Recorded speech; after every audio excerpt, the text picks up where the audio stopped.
দেখো বন্ধুরা, ধন্যবাদ দিয়ে একটু সব দেবই না কেন দিছে কতটা খুব স্বাদ লাগবে খাইতে। ওলা সুন্দর সেন্ট উঠিছে।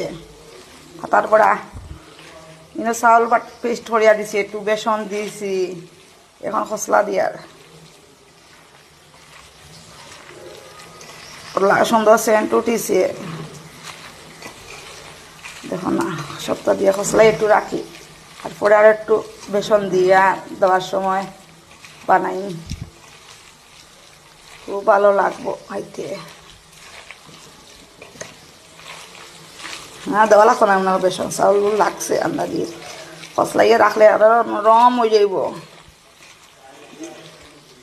মানে এরকম ক্যামেরা গুদড় সার বানাইতে পারিও না, খাইও না। ওই দেখো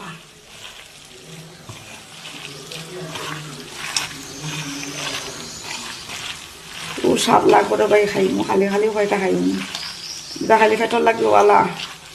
ঠান্ডার দিন পিঁয়াজ দিছি, কাঁচামরিচ দিছি, চাউল পাঠিয়া দিছি, দইনা বাটা দিছি, আর পরে বড়া বানাইনি।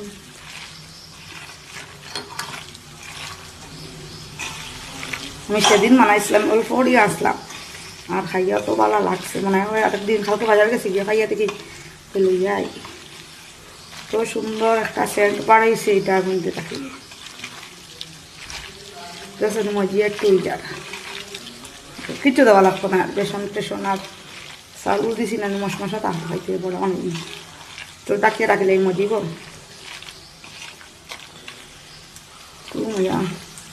পাতার বড়া, ফাতা বাবার ফাতা বড়া